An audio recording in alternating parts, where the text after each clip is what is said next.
That's Vail is in Colorado as well. Yeah. Ah, it's a ski resort for posh people. Yep. which ones aren't? True. Purgatory. Oh, really? Actually, Okay, that's fine. Obviously.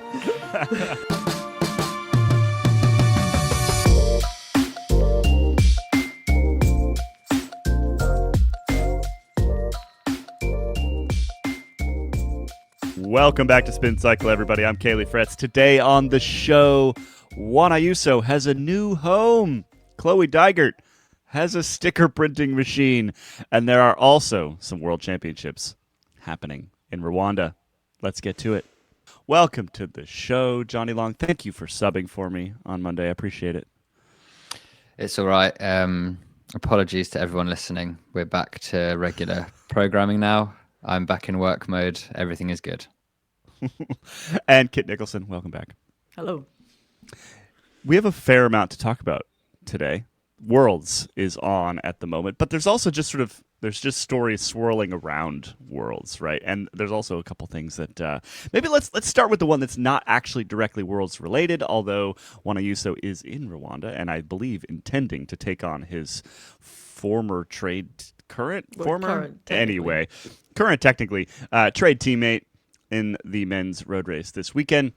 Juan Ayuso, a man who we basically banned from headlines for about 6 months, has really turned it around for us and is now the source of much drama within professional cycling.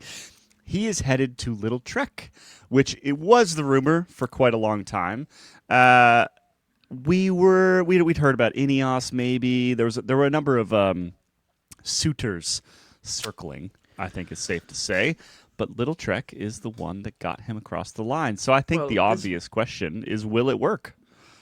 Well, the reason that it has worked thus far is clearly Lidl-Trek is throwing its weight around as a super team now.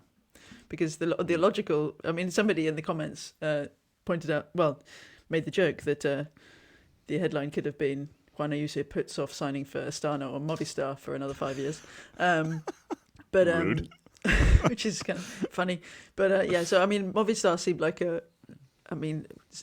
probably 50-50 good and hilarious place for him to go. But yeah, the place that obviously makes most sense for him, Lidl-Trek.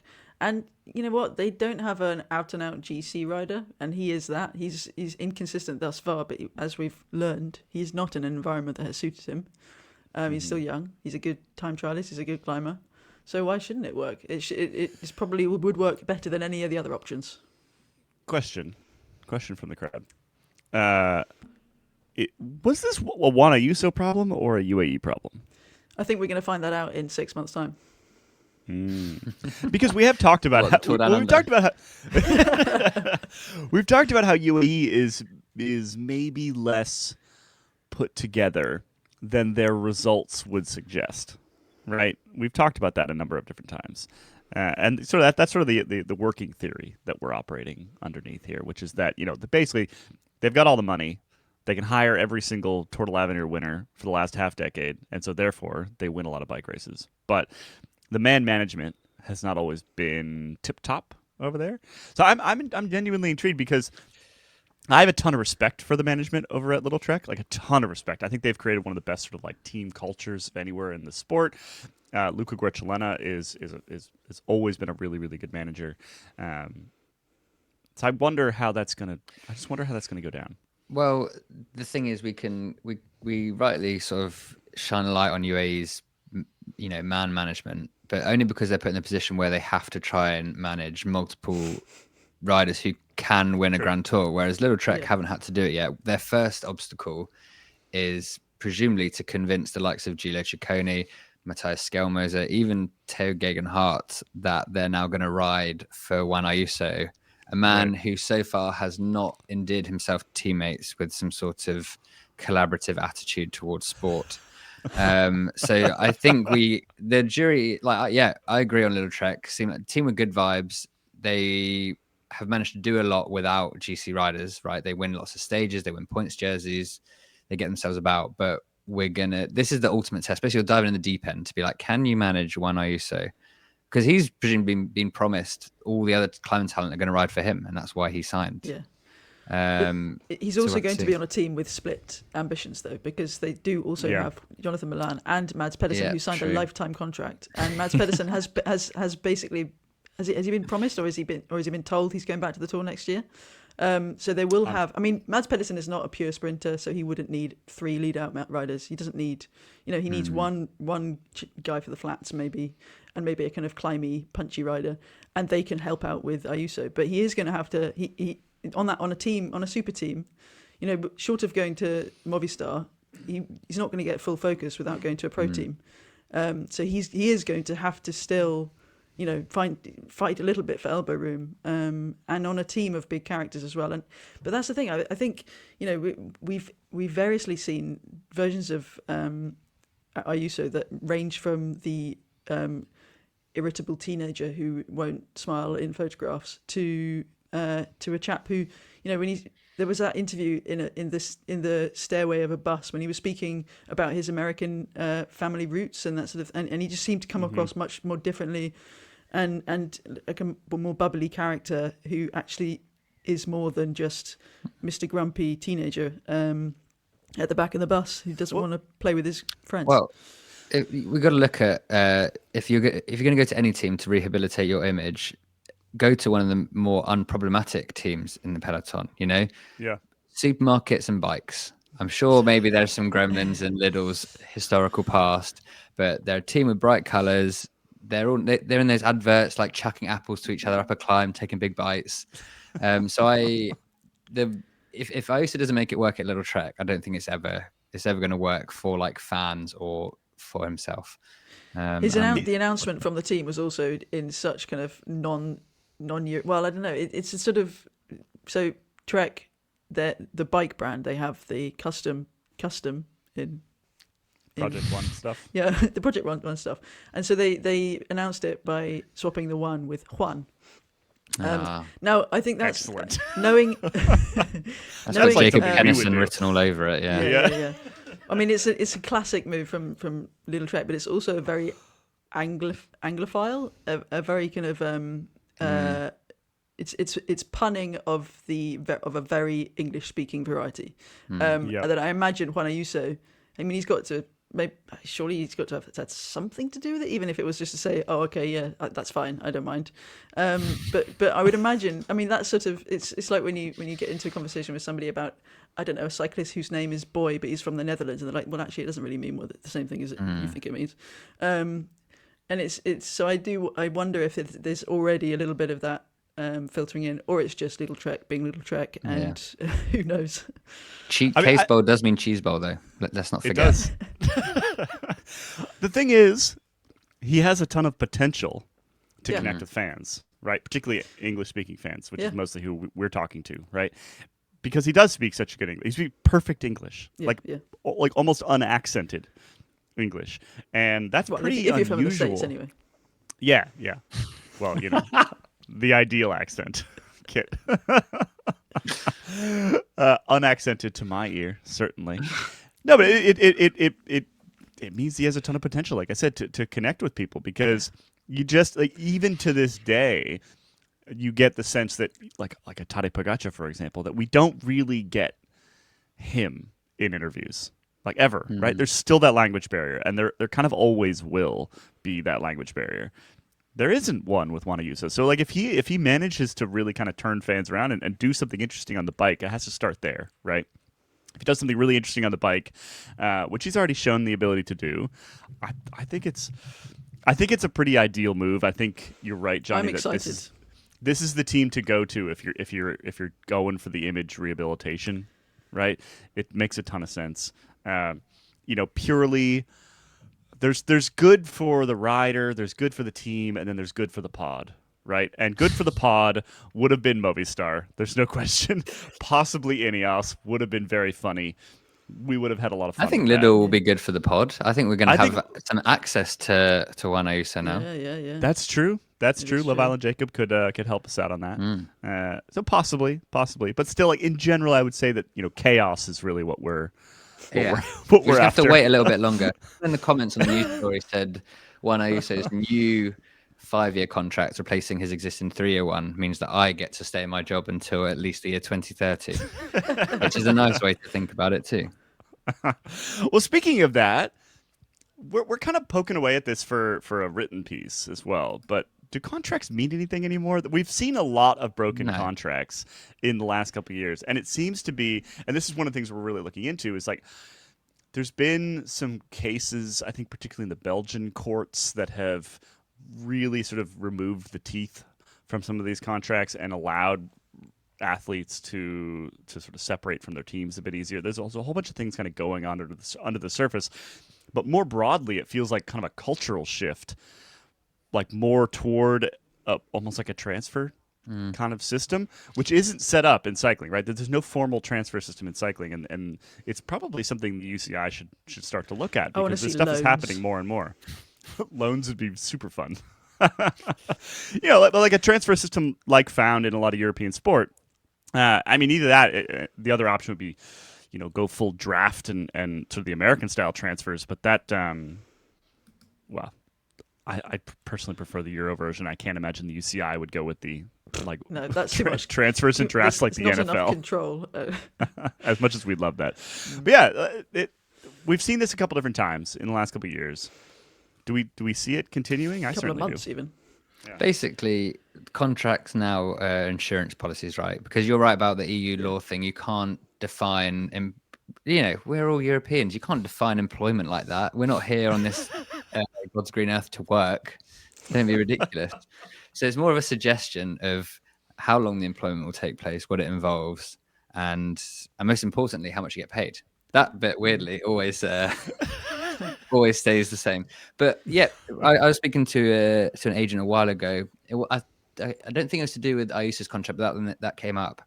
And we were talking about the reported 50 to 100 million buyout clause that UAE had in Ayuso's contract, which is a ridiculous figure. And basically, you put that figure in to force everyone to come to the negotiating ways, to basically mean you have to hash out a deal, because you can't just be like, oh, well, we're gonna break the contract and yada yada yada. No, you have to come to a compromise where it's like, maybe you pay 2 million euros, which would seem a much better fee to release a rider 3. Want him there either. But yeah, I don't think contracts really. I mean, what's an everlasting contract that Mads Pedersen and Wout van Aert have? What does that even mean? It's a promise that they're going to retire someday, not in the not too distant future. We all retire one day in our own unique ways. Even the big retire eventually. But yeah, I mean, it's all just, is a contract marketing now? Are they legally binding? Badge of honor. The difference is that I think compare it to like European football, Kaylee, is that the athletes are seen more as assets, whereas cyclists are kind of more liabilities, especially because you don't have income guaranteed every year from ticket sales. So I think that's the main difference. And you basically put a 5-year contract down to then not let a rider just be like, oh, I'll just wait it out for a year, as you would traditionally have with 2-year contracts, which used to be standard. Like I said, more on this to come. We're looking into it because it's certainly it's a shift, it's a change, and I think it's an interesting one. It's like it kind of underpins a lot of the transfer chat, a lot of the sort of drama that happens within a sport, and so it's worth figuring out exactly why that's going down. Before we head into a deeper chat on Rwanda Worlds, should we touch on Chloe Dygert? You mean Chloe Dygert's desire and mission to become the most controversial part of the Rwanda Worlds, which is really a difficult thing to do, as we're going to be discussing in the second segment today.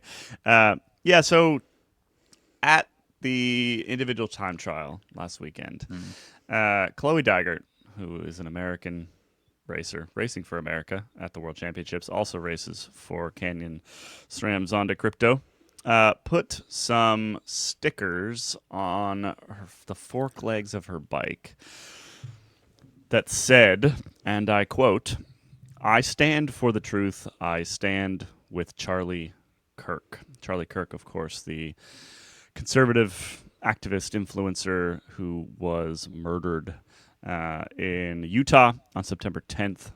Has become very much a lightning rod. That incident, that death, has become very much a lightning rod within American political and cultural discourse. And as we put it in the headline of Abby's piece, what this did, it's got to be intentional, was re-inject Chloe Dygert into the sort of the center of the culture wars.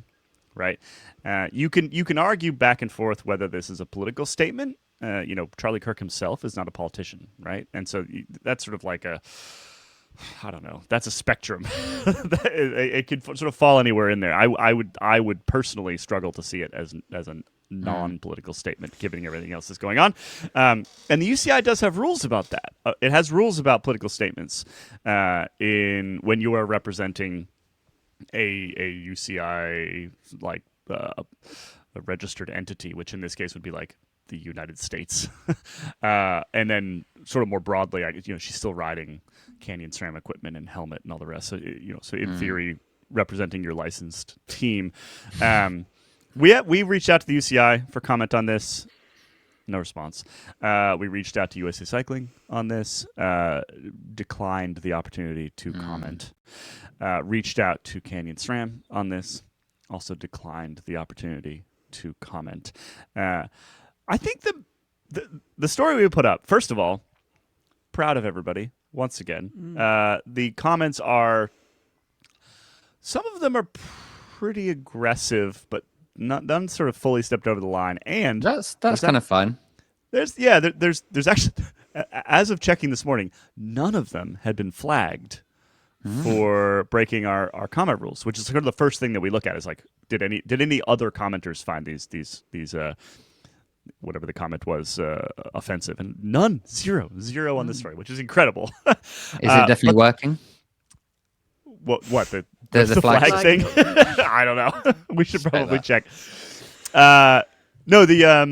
No, but there's been some interesting discussion in there. The discussion in the comment section that I've enjoyed the most, or sort of like was most thoughtful to me, was some of the discussion around like just free speech in general, right? And how, my personal politics don't align with Charlie Kirk. I think anybody who's listened to this podcast long enough will probably be aware of that. And so I don't really like that message, right? Like that doesn't sit all that well with me. However, sort of the other side of that coin would be like if a rider rolled, particularly like maybe like a men's Peloton rider, rolled down the start ramp with a giant pride flag down their fork, right? And it's sort of like how you define the sort of the free speech aspect of this, because free speech, when you're in a context like a professional sport, doesn't actually really exist. But we have to kind of decide as it doesn't, because the UCI can make rules around this, right? Like free speech it protects you from, in the United States anyway, protects you from government overreach, not private. Yeah, when overreach. you're doing your job, when you're carrying out your job, you don't have free speech in the same sense either, because you are representing your company because you're getting paid to do so. Yeah. So I just think that I add something on the pride flag as an example? Yeah. I think I understand where the example is coming from, and it's been cited by a lot of people, but I think it's different in this instance, because putting a pride flag on a bike would be to say, I exist, in potentially much the same way as having your national flag next to your name on your bike. I believe, as somebody who might be, compelled to do so. So I think that's a tricky area to step into. Equate. If it was to equate, because it's not a political stance. To say I am part of the LGBTQI plus community would be, but is not a political stance. So the reason I picked that as an example is that, again, I think depending on your perspective here, like a Charlie Kirk sticker could be an equally political or apolitical stance, depending on your perspective, agree that right? It's not potentially political, but as in terms of free speech and a perspective, a point of view, it's a different situation. There was a whole hullabaloo in Durango about this because there were some parents who wanted pride flags removed from classrooms because there are, the separation of church and state is a big deal, obviously, in the United States, or used to be, at least. And that basically the discussion it boiled down to your exact sort of question, Kit, which is a pride flag a political statement? So anyway, my point being is that there is debate there. There would also be similar debate over something like a Charlie Kirk sticker. And so I just think it's a really interesting discussion. And I think that more broadly, we have to kind of step back and be like, well, do we want, what do we want athletes to be able to push for? Like, do we want them to be able to do this? Or do we want them to be neutral? Because the UCI rules say, we want you to be neutral. We want you to just basically shut up and pedal. Right. And we on this podcast have frequently said that we don't really want athletes to shut up and pedal. Right. Yeah. And so now this is essentially an athlete not shutting up and pedaling from maybe the side that the three of us politically aren't aligned with. But, but it is what it is. I just think it's a really interesting sort of discussion, and I'm not sure that there is a right answer here. Basically, I certainly don't have an answer. The timing has a lot to do with it, and we know that Chloe Dygert is already on the other side of the aisle, and maybe in certain circumstances you might say, yes, obviously you respect everybody's. I think Jimmy Kimmel put it brilliantly in his return to Late Night on Tuesday. Yeah. That he thanked all his viewers and all his supporters for helping. Well, there was the massive boycott of Disney Plus and Hulu and ABC. Yeah. But then he also thanked all the people who didn't support him, but did support his right to kind of convey his own, to have his own, and to convey his own opinion. And so you've got to respect that, but also, the timing, the setting, the context, the fact that the women's peloton does have a, especially when you put it next to the men's peloton, it does have a much more, there are a lot of people in that peloton who Charlie Kirk would reject. And it's so I think, as you said at the start, Kaylee, it's a statement, it's a timed statement, it's got to be a conscious statement. It's purposeful. You had to go. Yeah. She had to go find a sticker maker. She had to make a sticker. Well, you can see it's a sticker maker. It's like the font, right? It's that Arial type font that is on the sticker makers. You probably went to the mechanic's truck and where they've got the or whatever. I think that this is a line of inquiry that should be pursued further because it's stuck so straight and neatly along that fork. Did Chloe Dygert do it herself while listening to some rage bait podcast? Meticulous. Yeah, maybe. I struggled to come up with a reason of why, especially because it's hard to see if it contravenes the UCI rules and stuff, which are bollocks anyway. Because it leaves them. It's like word soup where it's like you can kind of do whatever you want as long as we agree with it. Yeah, it's useless regulation. Or the other way to look at it is very useful because you could basically define almost anything as contravening it. Yeah. So I can't really. I think it's shocking and not in a way that I'm shocked that she would do this, but it's just like the sort of brass neck, and makes me really think she's a piece of shit for believe what you want, fine, people judge you either way, but then to go out and use a sticker printer to put it on the fork of your time trial bike, I mean, what has the world come to? But especially a hero that's a debate me guy who goes around college campuses after graduating, at uni, that those people were bad enough, but then to do it afterwards to enrich yourself, but just I don't know, it's. I mean, you got it. The thing is, in the peloton, there's I guarantee you, especially in the men's one, there's a whole host of them who are shockingly right wing. Shockingly to me because I don't have those views, but you would be surprised yourself because we kind of like to pretend that the peloton's this lovely, environmentally conscious friends, all with the right politics. Not, I'm sorry, it's not. It's these minuscule killers who, are very self-involved. So yeah, it's it's a good story, but you kind of feel a bit icky, writing it, being interested in it, talking about it. I did address why we wrote it in the comments. Yeah, couple different reasons. Yeah, and there was a lot of support for what you said as well. Yeah, I mean the basics are there's a couple things that make something newsworthy. One of which is just how common it is, right? So this is uncommon. It's extremely uncommon. In the same way that like the example I used in the comment that I put on the piece was like when Guarnieri came out in support of LGBT rights, that was sort of an unusual thing, and we wrote stories about it, right?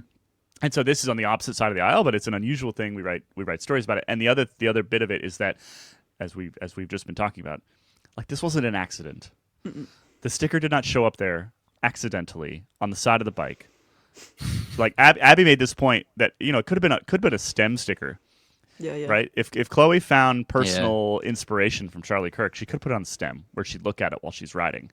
No, this is for the audience, right? And so it was for the purpose of getting photographed and getting on television and to put a statement out there. And so, this is an adult, Chloe. This is an adult with agency, right? Like she can make that decision, and then she can take whatever consequences come her way as a result, right? Because that is one of the things that the free speech discussion, while interesting sort of on a philosophical level, is largely irrelevant, and the discussion that is actually relevant is the consequences discussion. Because that's determined by the UCI, that's determined by her team, that's determined by USA Cycling, Canyon, who I'm sure are absolutely over the moon about this whole thing. I mean when and again, like Chloe has history with this sort of thing, right? It's happened before.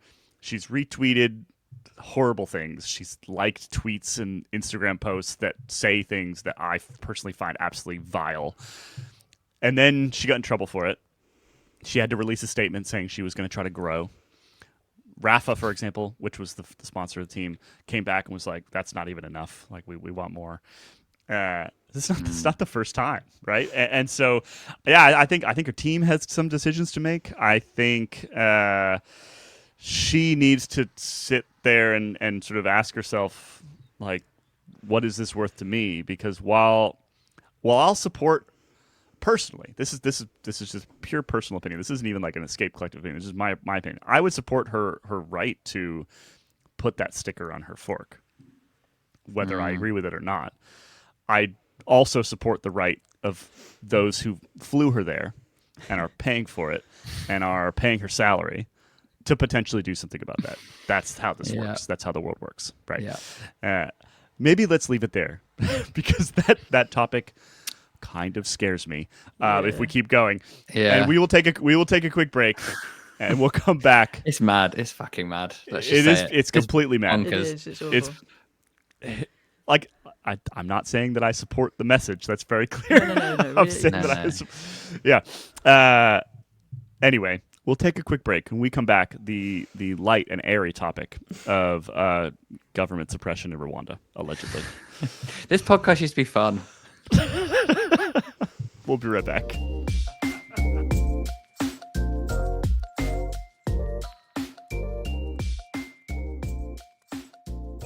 Welcome back, everybody. Let's head over. No, not head over. We're already there. Head to Rwanda World Championships. Let's leave Chloe Dygert in the rearview mirror and talk about something a little bit more positive before we maybe return. Anyway, Australia defended its team time trial win. Kit, were you excited about this? I watched it on Pro Cycling Stats, if that counts.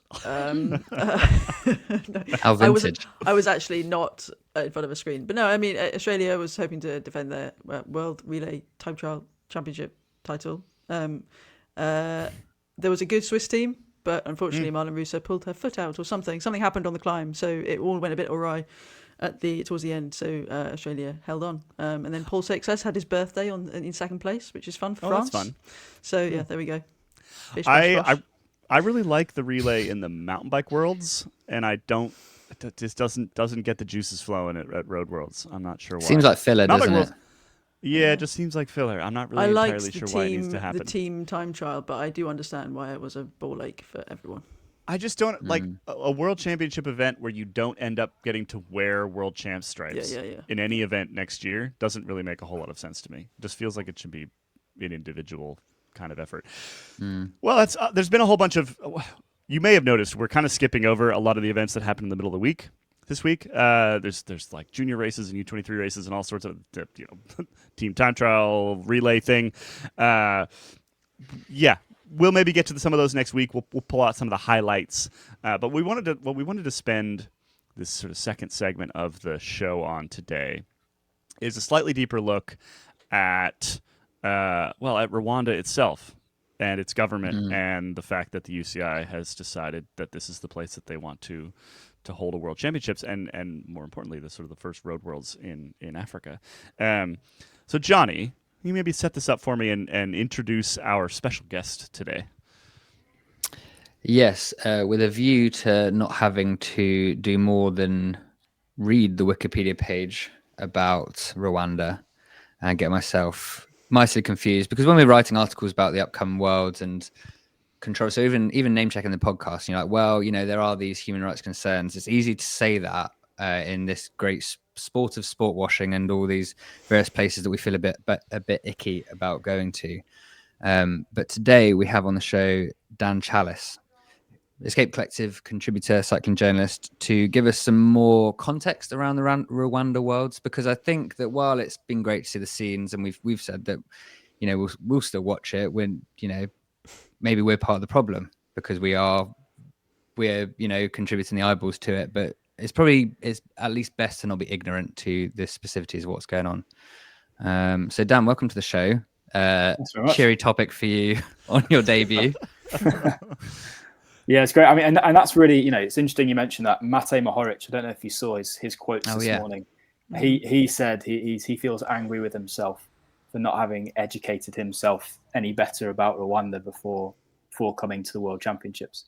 And so it is, you're right. We kind of throw away these castaway comments of, the human rights record of Rwanda without really knowing too much about it. So I've been trying to do my best. I'm no expert, but I've been trying to do my best to dig into this a little bit over the last few weeks, and just to give a kind of brief background to Rwanda and its human rights record. I mean, for many years, human rights groups have been criticizing Rwanda for its human rights abuses, and you can Google this. This isn't anything special, but I mean, in terms of freedom of the press, we spoke about. I wrote on Escape Collective last week an article about the Belgian journalist who was refused entry into Rwanda. I mean, this is one of many stories, and within Rwanda itself, the press is not free in any way, and anybody who speaks out against the Rwandan government, the reports are that those people are targeted, and there are stories of disappearances of journalists and journalists being imprisoned, and some not nice things. Other stuff is sort of the weaponization of the judiciary. There's lots of reports of unjust trials, and then the big thing, I guess, as well is politically. It's often called an authoritarian regime. President Kagame he's been in power since effectively since the end of the genocide. So he was the general in charge of the force which ended the genocide, and effectively after that took over Rwanda, became its president in 2000. And really since then, there's no effective political opposition. Last year they had a presidential election and he won more than 99% of the vote.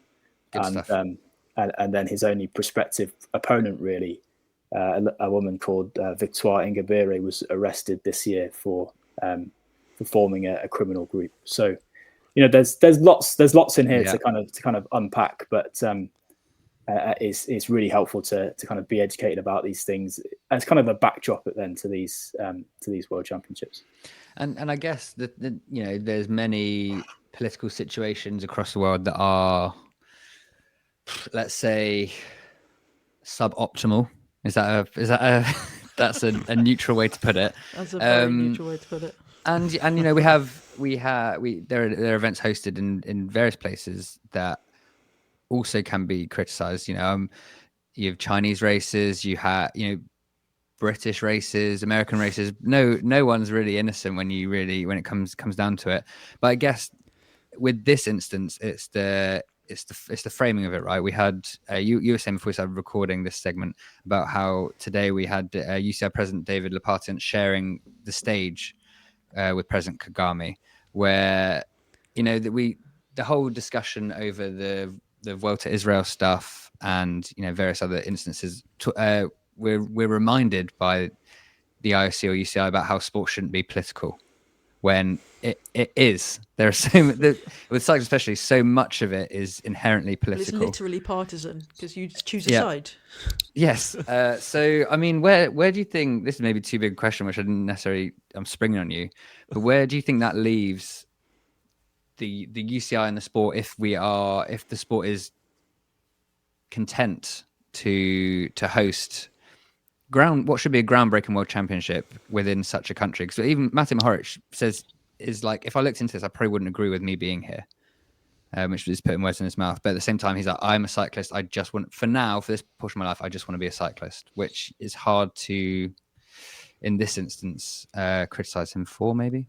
Well, and at the same sorry to interrupt, but at the same time, the fans and everything have been incredible, right? Like the sort of broader reception. You have a country, amazing. You have a government, and then you have the people in a country. Yeah. Yeah. So Dan, how do you kind of square those things? Well, it's big. That's a big question, but I think the one word I'd use is solve kind of the world, Dan. Thanks very much. Yeah, I think the sport is vulnerable. I think is what I'd say, because I think this stance of political neutrality, which isn't David Leppartient's stance. That's not something he's invented. This is something he is following the IOC and the way that the IOC has worked for decades. Unfortunately, that stance is now hugely dated because nation states have literally made it their political policy. These governments have made it their political policy to use sport as a vehicle to change the image of their country, kind of in it, what the rest of the world are seeing. And so including that of Matej Mohoric. It should be noted before our commenters do.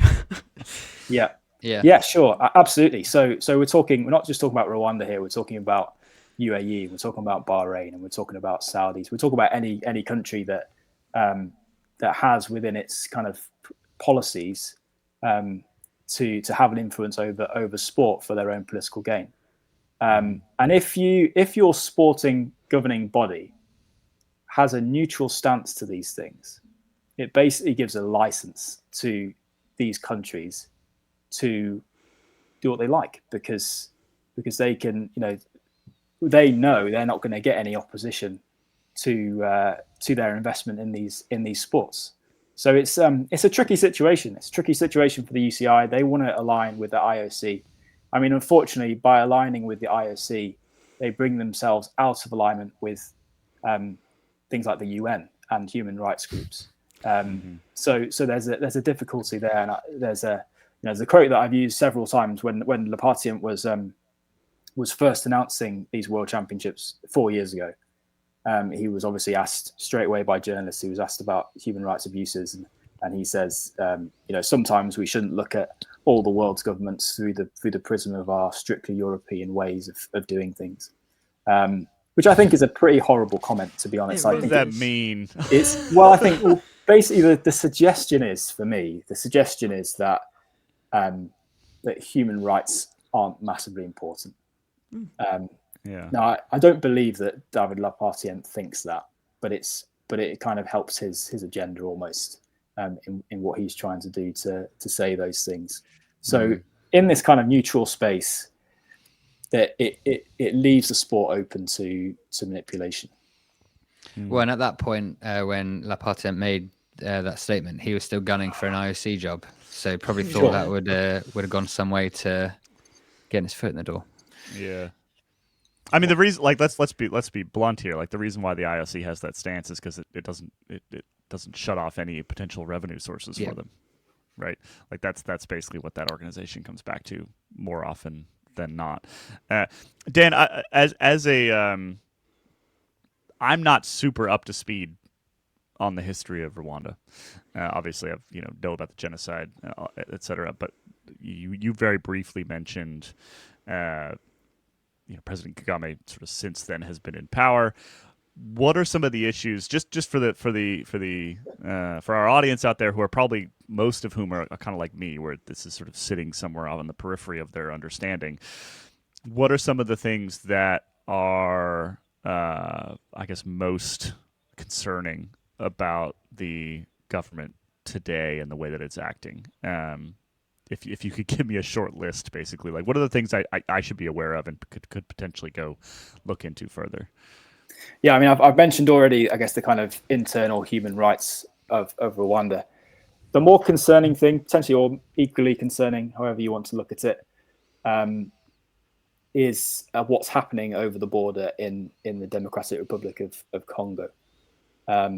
So if you don't know, again, just a bit of background, early this year, back in January, there's a rebel group called M23, which took over a large city on the border between the DRC and Rwanda. On the DRC side, a city called Goma. Thousands killed in a short conflict there, and since then, the M23 have taken large swathes of regions called North and South Kivu, which basically make up the eastern part of the DRC. And as they've done that, human rights groups again have accused them of committing war crimes, torture, forced displacement, attacks on displacement camps. Lots of really, really bad stuff, basically.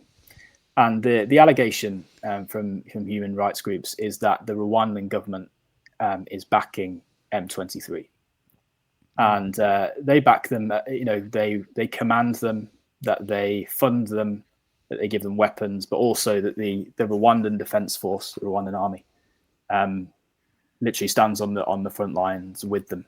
And Human Rights Watch have told me that they have literally seen with their own eyes Rwandan members of the Rwandan military firing on UN peacekeepers on the front lines in the DRC. So the Rwandan government are directly linked, directly linked with annexing essentially parts of the DRC. And so we're really talking about, in Kagame, we're really talking about a man who, there's you can draw so many similarities with Putin. You can draw similarities in what Russia are doing in Ukraine with what Rwanda are doing in the DRC in trying to basically grab bits of land. The difference is that Rwanda have the deniability of saying, no, it's this rebel group doing the stuff. And this conflict goes back, decades, centuries. It's wrapped up in the ethnic tensions that brought about the genocide in 1994. So this is something which goes back years and years and years. The US actually, they've tried to make a deal, a minerals and peace deal. They said which was signed, and none of the terms met in any way, because in the days and weeks after have been some of the worst massacres in eastern DRC that have been seen this year. So that's really concerning, and very unpredictable, and kind of who knows what's next. I spoke to, as I said, the Central African Director of Human Rights Watch, a guy called Lewis Mudge, a few weeks ago, and I was talking to him about the UCI and the UCI's response to Rwanda, and he was basically questioning, what do Rwanda do? What do the UCI do? Sorry, if Rwanda start going into DRC and annexing and taking parts for themselves, so they kind of do away with this proxy of M23. What are the UCI going to say? Are they going to be politically neutral then, or are they going to be the same as they have been with Russia, where they're certainly not politically neutral? So, the Russian analogy is. Sorry to interrupt you. The Russian analogy is really interesting. I think it is probably one that maybe a lot of our listeners have more awareness of, because it just hits the Western news obviously a lot more often. That's useful, helpful, I think, for sort of wrapping your head around all of this.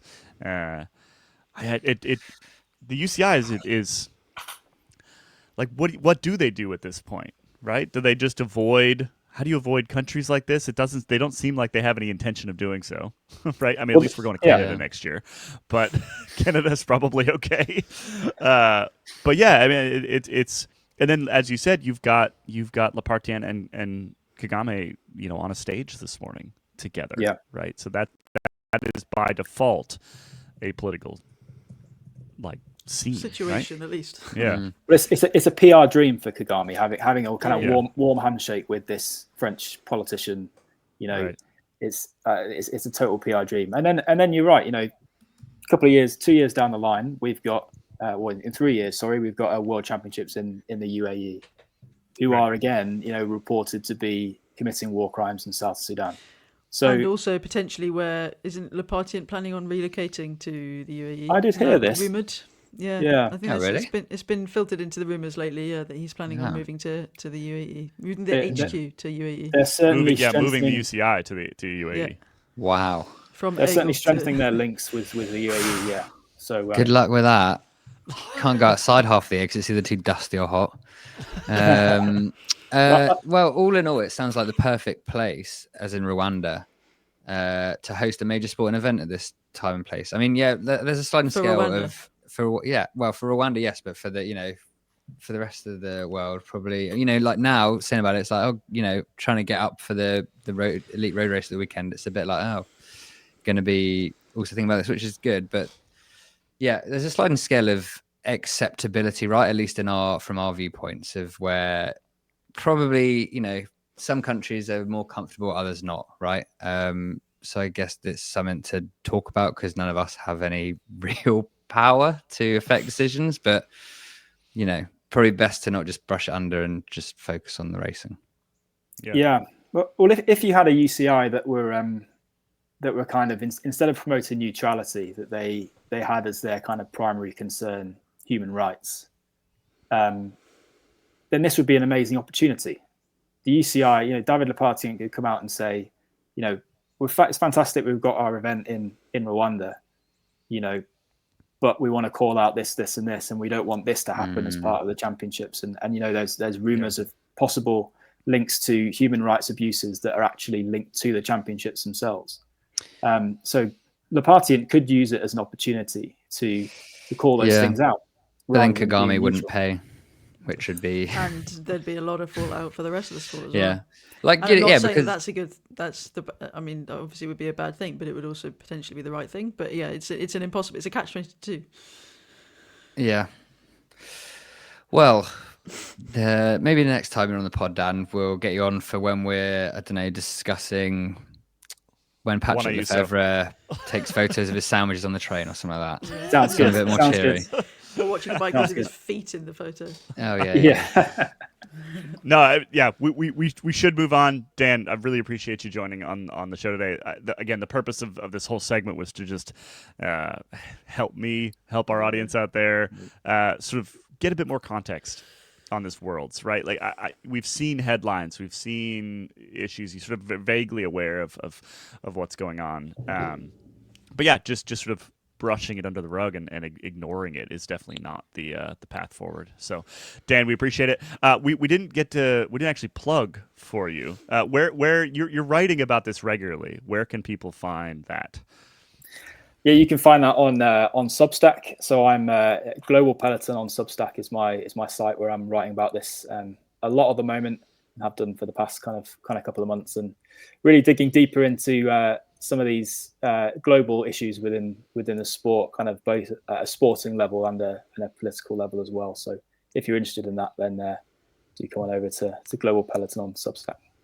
Go check it out. And yeah, we're gonna be trying to pull in, I think, more of your work, Dan, onto Escape Collective as well, because yeah, it's illuminating, it's enlightening in a place where we don't have a lot of, we don't have a lot of reporters sort of focused on those particular beats in this sport has a lot of that.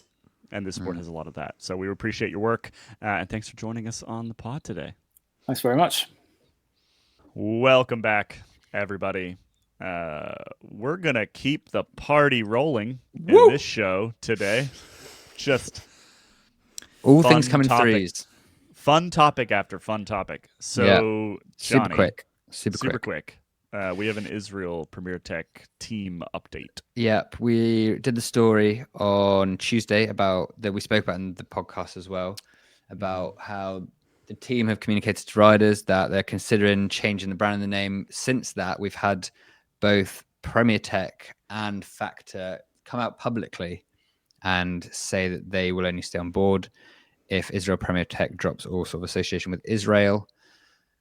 We're still waiting for an official decision. There have been a couple of unverified whispers, I would say, or unsubstantiated whispers that the decision has been made, but that we haven't been able to stand up yet.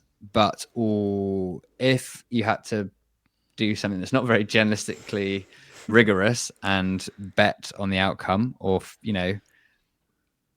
I would say it's leaning slightly towards disassociation, but that's just my gut feeling. I was going to say 70-30 that we have a different team name and location for 2026. Mm-hmm. Yep. Now, which is by the way shocking to me. Absolutely shocking to me. Well, considering in early September where they're like there is no chance. There's absolutely no chance. And just knowing Sylvan Adams and the way that I'm very surprised you haven't heard anything about from this him yet. And like this is an individual who fundamentally believes in his very soul in what Israel is doing, right? And so, I'm genuinely shocked by it. But it shows that particularly pressure from sort of outside sources is really what's causing this, right? We have this sort of on the record discussion from Factor saying that we don't want to be involved unless this changes, and reports that Premier Tech is saying the same thing, and like this pressure from outside, from other sponsors, basically, does appear to be having an impact internally. In addition to like riders wanting to leave and struggling to get them, the things that we wrote about during the Vuelta. Yeah, right. Let's cross over to the most problematic place that we will have spoken about on the podcast so far, Durango, Colorado. A place rife with human rights abuse. And no, kidding. That's just the wildlife that terrorizes you when you put the bins out. Yeah, you're being abused by the bears, primarily by bears and by large mountain lions and all the rest. And people who have to interact with intern Nick around town.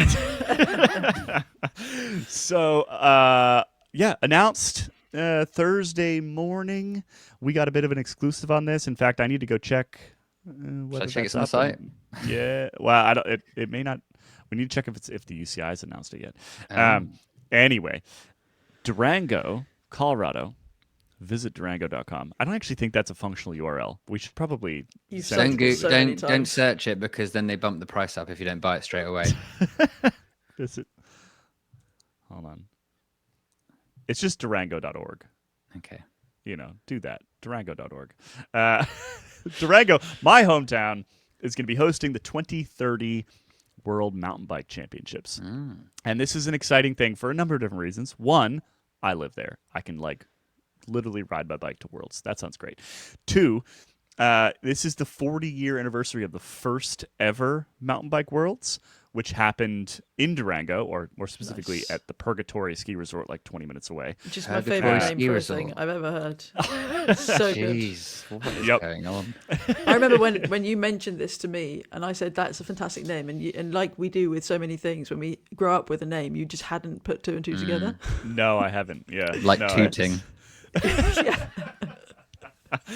So Worlds in Durango in 2030. That's fun.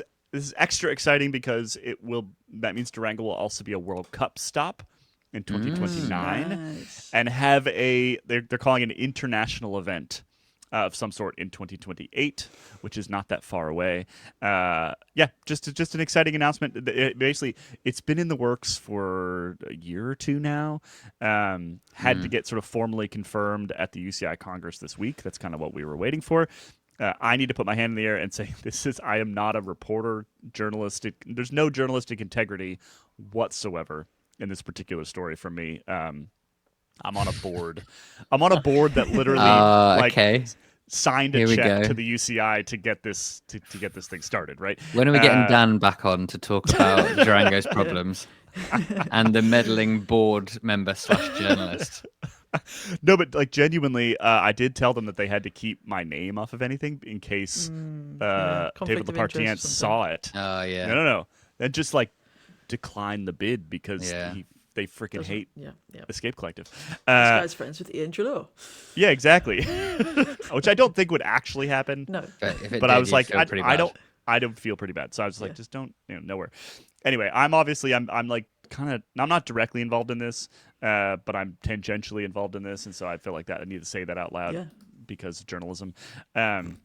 But it is going to be fun. And it's the first time that we're going to have a North American Worlds since I think 2019 when it was in Mount St. Anne in Quebec. And the first time we have an American Worlds, I think since Vail in 2001, if I remember correctly. Where's that? That's Vail is in Colorado as well. Yeah. Ah, it's a ski resort for posh people. Yep. which ones aren't? True. Purgatory. Oh, really? Actually, Okay, that's fun. yeah. Obviously. Okay, that's fun. Yeah, we get the slightly less rich Texans that show up at Purgatory. In the winter. People from West London go to Vale.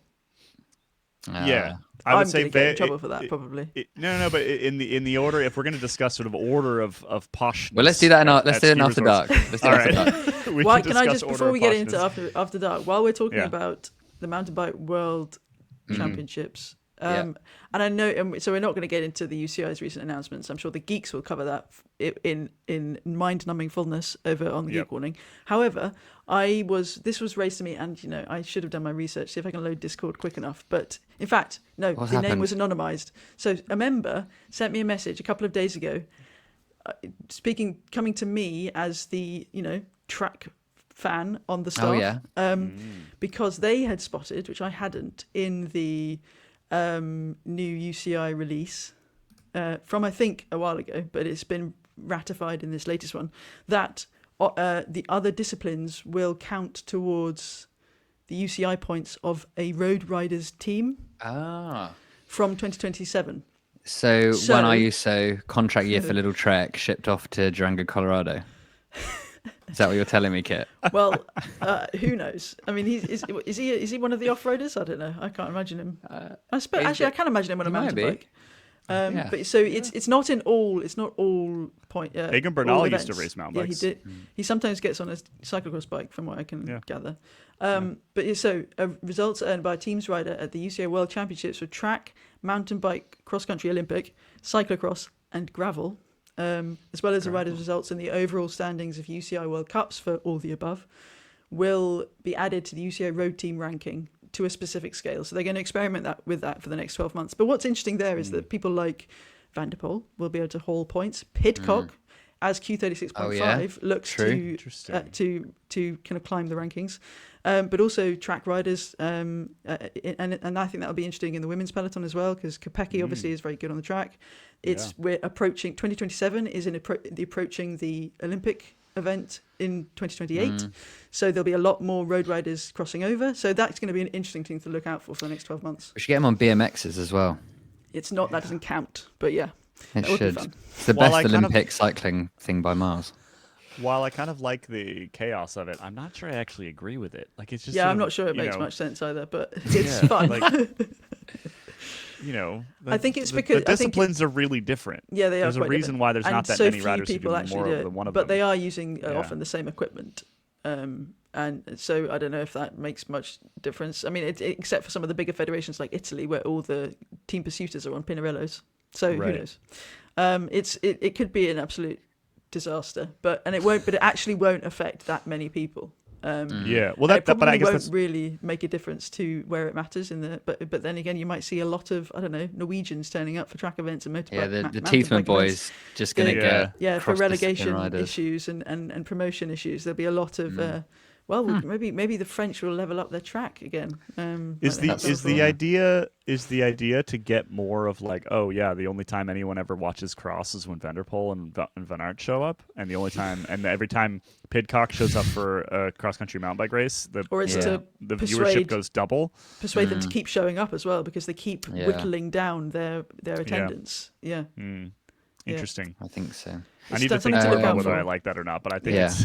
That's something I can get confused about in 5 years' time, so it's good to have some notice. All right. It's After Dark. We should go to After Dark. Nice. Go check out the website for the news on Durango Worlds. We've also got a chat with Todd Wells, who's a 3-time Olympian, who's helping to bring them to Durango. And obviously, I mean, we can start planning the member summit now. Durango member summit. I was going to say. We could even do it 2029 for a World Cup, but definitely for Worlds. Put it on your calendar. You've got years before we actually get there. Save up. Save up. Well, it won't cost anything by then. Yeah? No? Nobody's going to get to the States. The dollar will have collapsed. We'll have no money. We'll be a barter-based economy. I'll be trading bear paws, to make sure that we can get our food every week. Cooking actual meth in the meth camper. All right, let's head into After Dark. Where we've got a number of things to discuss. Mostly fun. Thank God. Because that was an heavy episode. That was a heavy episode. We can't control the news. We can't control it. We can't. Tell everyone else to stop being so depressing. It would be weirder if we just completely disassociated with reality and ignored it. It'd feel so weird. What would we have to talk about? Juan Ayuso for 1 hour. Yeah, we'd find our ratings dropping again. We could have spent he's happy now. We could have spent 20 minutes on the the mixed relay or whatever the time trial is. We never previewed the road races, but Pogacar's going to win. Volleringer's going to win. There you go. Well, Smash bosh. I mean, we thought Poggi was going to do better last weekend. And yes, we did, but we've already discussed this. You guys have discussed this at length on Monday. Yes, this is true. You weren't there. Yep, I was not there. All right, we're going to head into After Dark. As I remind you every single week, After Dark is for members only. It's just an extension of this episode. If you're on the member feed, it just keeps going. So if you're on a bike ride right now, you're doing dishes, I don't know what you're doing. Driving, the pod would just keep going. Think about what that would be worth to you. Money. Yeah. That's what we're asking for. EscapeCollective.com/join. Not even that much money, really. No. In the grand scheme of things. Trade a pretty small amount of money for additional podcast, additional entertainment, as well as no paywall in sight, as well as performance process, as well as all the other things that you get when you're a Escape Collective member, as well as access to the Discord, which yesterday was just on fire. Intern Nick, after I disparaged him earlier in the show, was dropping bombs that I don't even feel comfortable with the sort. Gossip. Straight up gossip. Some good gossip. We agreed that we needed to guillotine a member due to their distaste for pickles. I missed that a little bit. I didn't understand. There was some good stuff. Some good stuff that was floating around in there. So make sure you get access to that by becoming a member. EscapeCollective.com/join. Sign up right now. And for the members, let's head to After Dark.